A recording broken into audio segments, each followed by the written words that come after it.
So let's catch up. I was just doing a Bible study, and now I'm watching this person we follow on YouTube. We love him. He's called Soul Walker, and I think you say Soul Sail. Sail? No, I watched a whole video on how to say it correctly. I'm gonna figure it out. Hold on. Saul. Saul. Saul. Soul. Okay. I think that's it. It's like Suhool. Saul. So we're watching that. So it's Saul Walker, and he just walks in the beautiful streets, daytime, nighttime, snowing, raining, the streets of Seoul. Seoul. I'm going to say it right. I'm going to get it right. Okay, so some things that have hit me today, things that have happening today. Me personally, I'm feeling better. I had the worst thing, red tide. I don't know why I'm afraid to say period. I'm not. Sometimes I'm not. It just depends where I am in my head. Sometimes I don't mind saying period, and sometimes I want to be discreet. I don't know. I mean, that's kind of like how I lived my life. Do I say period in front of my sons? And my husband, and then the girls would just kind of knock that out of the water. They're like, Mom, and they were more crass than me, and I'm not going to. I never shut my daughters up. They could say whatever they wanted to about their bodies, because if anything, it's going to prepare my sons, and it did prepare my sons. It must have prepared them, because neither one of them are married. So they are so prepared. They don't want anything to do with women. But I've been taking vitamins. I feel good about that. I still have no strength to walk. And that is just something Bear and I want to do so bad. And I just don't know when. When in my day of depression and anxiety and work can I walk? In the morning when I don't want to get out of bed. I think, and I don't want to walk around the school. I mean, because I have things to do. I have to tear down the classroom. I have to slowly pull stuff off the walls. And before the STAR test, I had things to do. I had, emails and conferences and coming up with, lesson planning. I actually used my planning period for lesson planning. And now I don't really, the last 6 weeks is pretty much taken care of. It just runs pretty smoothly. And, by the way, teachers and parents, the kids think it's time. They're done. Okay, they're done. Their attention span, there is none. They're ready to stop. They want summer to begin. So we need to teach them, we're not going to coddle them, that school is not over. It's not over. I personally had to explain to them, you've given up. You think, oh, we've taken the STAR test. I'm going to take a nap now. No, you're not going to take a nap. Not only are you not going to take a nap, but I want you to be more diligent about your responsibilities. And we've had some disciplinary issues, I'm sure, throughout the district. I'm sure y'all are experiencing that in your district, in your classroom. Little tips and tricks is that communicate with your students. I communicate with mine.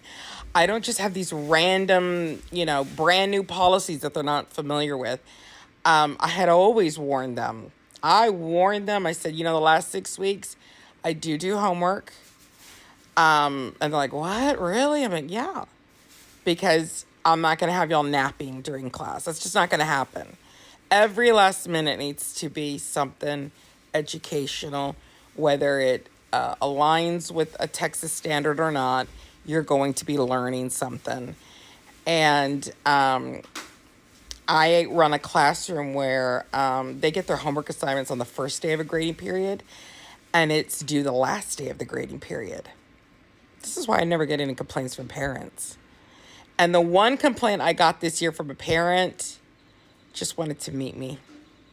Wanted to have the privilege of meeting and yelling at me because I literally had a stack of receipts about the issue that we had and didn't want to listen. But I don't get parents complain.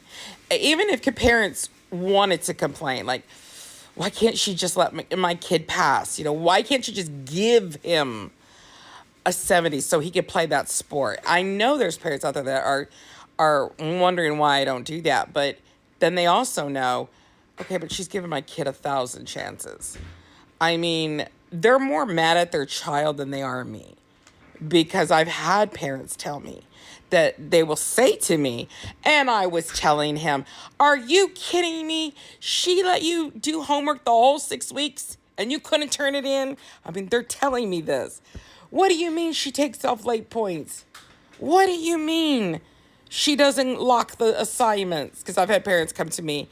They, some parents just don't have any etiquette, like social media etiquette or email etiquette, and they will actually send out emails that look like texts, and rude texts like, my kid needs to turn in the vocabulary, open up the assignment, not please, not thank you, good afternoon, I'm sorry to disturb you over the weekend. No, my kid needs to do this. And so I always say, well, what would make you think that I would obey you? Like it or not, teachers, by law in the state of Texas, you cannot tell a teacher what to do with her grade book. Okay? And as long as I'm in compliance with an IEP, you can't tell me what to do. You just can't. So anyway, I love to start off with, that assignment was due and so, and if I had locked that assignment, I would have every right to, because these are the district guidelines. I let them know what the district says, that even if I was the teacher you thought I was, you don't tell me what to do. I always start off the email with that. Then I say, but I'm not the teacher that you think I am. It's still open. Did your kid tell you it was locked? Of course your kid told you that, because your child probably didn't know that I'm the teacher that I am. And I have had students come to me and say, you did this all year? Yeah. You mean all year? I could have turned in an assignment at any point? Yeah. But you have your earbuds in, so you're not really listening. But anyway. So I have been dealing with, the students shutting down. And all I do is I tell them, I'm locking the assignments. So all year long, I never lock the assignments. And when I say lock, because we upload our assignments into Canvas. So everybody, if anybody has an IEP, it's followed. I give them, so to cover everybody, I leave it open for 7 days and then I lock it. And I told them that. And they're like, but you never done that before. I said, I know, but I have to get you motivated to not fall asleep. Metaphorically, physically, literally, whatever. So anyway, and it's also time for celebration, because even though I'm locking assignments, I'm probably going to give out 1,000 homework passes. Because that's how I am. I'm like super strict, and then I'm super nice, but never mean. I'm never mean. I love my kids. So, I have had some kids like, she's locking it. Yeah, but she's going to do a contest. She always does contests. And I do. I'll probably do a contest tonight. Yeah. I think I'll do a contest tonight. Describe what your contest, honey. Yeah, they're kind of funny. I'm running out of time, but I'll do another video on the type of contest I do to give away homework passes. Anyway.